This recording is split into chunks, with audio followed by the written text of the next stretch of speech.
Right now, it feels like the worst possible time to start investing. There's geopolitical tension. Wars make headlines almost every week. Oil prices are jumping around. Inflation remains elevated. Interest rates are uncertain. And on top of that, the stock market, gold, and real estate is sitting near all-time highs. So naturally, you're thinking, why would I invest a single dollar right now? What if I'm buying at the top? What if everything crashes right after I start? And honestly, that fear is completely rational. Because if you zoom out, putting money into markets in 2026 feels less like investing and more like stepping into a casino when everyone else already won. But here's the part almost nobody explains properly. The risk isn't starting in a bad environment.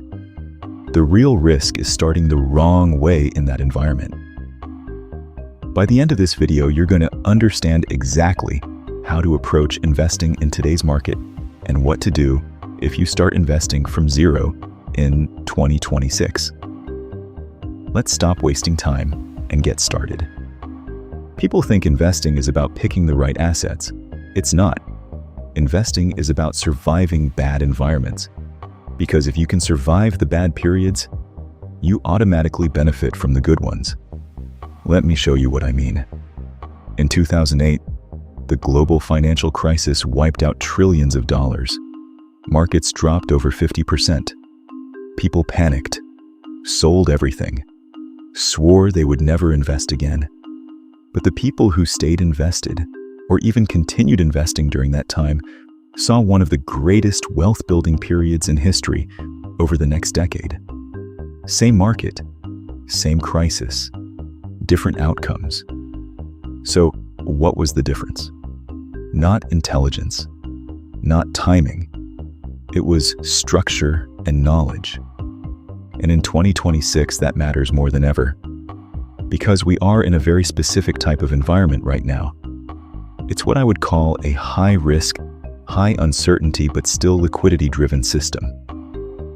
Maybe that sounds complicated, but let me break it down simply. We are living in a system driven by three forces: debt, liquidity, and policy. And once you understand how those three interact, the market starts to make a lot more sense. Let's start with liquidity.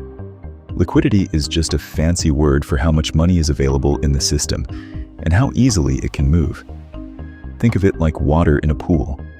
When the water level rises, everything floats higher. When the water drains, everything sinks.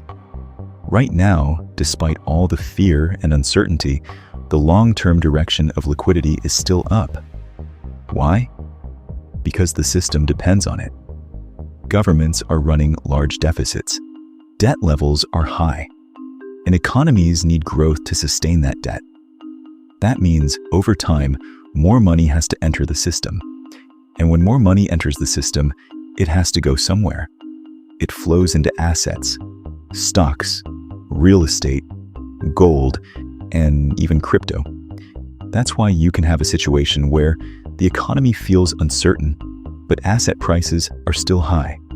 It feels disconnected, but it's not. It's structural. Now here's where most people make a critical mistake. They look at high prices and assume that means high risk. But price alone doesn't tell you the risk. Structure does. Let me give you an example. If you buy a single stock at an all-time high, yes, that's risky. If you put all your money into one sector, yes, that's risky too. If you're using borrowed money to invest, that's extremely risky. But if you're investing gradually across a diversified set of assets with a long-term mindset, then starting at a high point becomes much less dangerous because you're not making a single bet. You're building a system. But here's where the risk comes in. Liquidity doesn't move in a straight line. It comes in cycles. And between those cycles, you get volatility. You get drawdowns. You get periods where markets drop 20%, 30%, even more. And if you're not prepared for that, that's where you lose money. Not because you invested, but because you reacted. So before we even talk about what to invest in, We need to fix how you think about risk, because most people think risk means the market might go down. That's not the real risk. The real risk is being forced to sell, being overexposed, and not having a plan. And that brings us to what to actually do if you start from scratch in 2026. Not what sounds good, not what worked in 2010, but what makes sense right now. But before we continue, subscribe to this YouTube channel where we help you navigate the markets with precision. Now, if we start from zero in 2026, here's exactly what to do. Step 1. Do not invest everything at once. This is the biggest mistake people make. They feel pressure. They see markets at highs and they think, I need to get in before I miss out. So they put all their money in at one price. And if the market drops right after, they panic. Instead, you should spread out your investments over time. This is called dollar cost averaging. You invest a fixed amount regularly, every month, no matter what's happening. This does two things. First, it reduces timing risk. Second, it protects you from your own emotions. Because you're not making decisions at the moment, you're following a system. Step 2. Diversify beyond what most people consider diversification.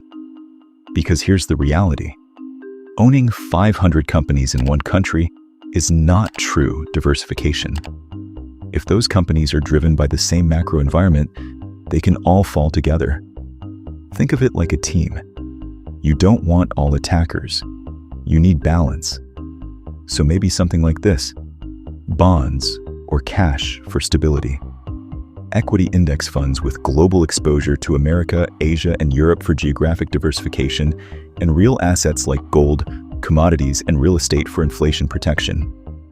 Step 3. I would avoid leverage completely. This is where a lot of smart people destroy themselves. Using borrowed money to invest can amplify gains, but it also amplifies losses. And in volatile environments like 2026, with all that's going on and recession approaching, that's the worst time to use leverage. Because that can force you out of the market at the worst possible time. When prices drop, you don't get to choose what to sell. You sell what you can. And that's how temporary declines turn into permanent losses. Step 4. Build a cash buffer. Because the biggest risk in investing is not volatility, it's liquidity in your own life.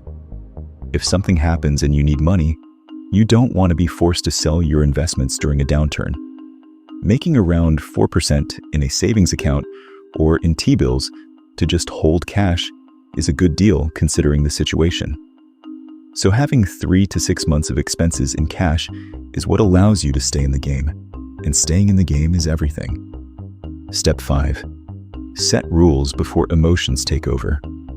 Because when markets drop, you will not think clearly. No one does. So you need rules like, I will continue investing during downturns. I will not sell based on headlines. I will rebalance if things become too concentrated. I will not check my portfolio too often, because believe me, that will disturb your day-to-day life. Instead, you want to be living your life knowing you are getting rich over time. Now, to something important concerning the current market conditions you need to know before starting. Recession risk. Because this is the part people are most worried about. With the inverted yield curve signal and a weakening labor market. That's a valid concern that we need to be cautious about. Recessions happen when economic activity slows down significantly. Companies earn less. Unemployment rises. Consumer spending drops. And markets usually fall before or during that process. So yes, there is a real possibility that markets could drop when recession arrives. But here's what you need to understand. Recessions are not permanent. They are part of the cycle. And more importantly, they are usually followed by recovery.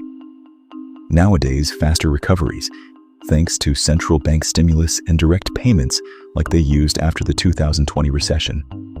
The point is that recovery always comes eventually. So the goal is not to avoid recessions completely. The goal is to survive them.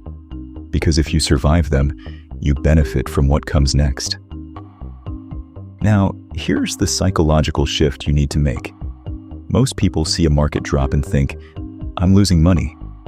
But if you're investing consistently, a drop is not a loss.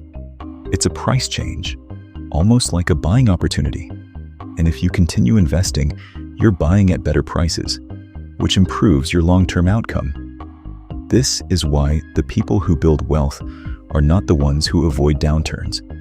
They're the ones who use them. Now let's zoom out, because everything we've talked about comes back to one idea: the system itself.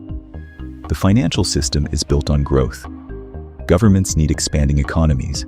Companies need increasing profits. Central banks intervene when things break.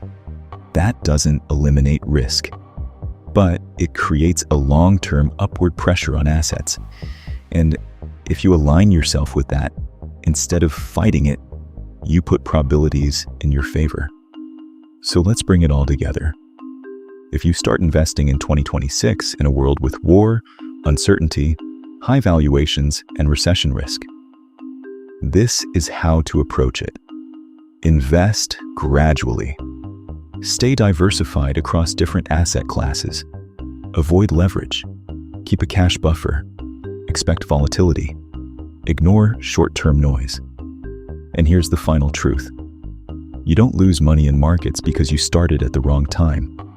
You lose money because you don't have the knowledge and investing rules when things get difficult. So don't invest a single dollar in 2026 until you understand this, because once you do, you're no longer guessing. You're operating with a plan. And that's what separates people who build wealth from people who keep starting over. Leave a like and subscribe if you found this interesting. There are much more videos to come. See you in the next one.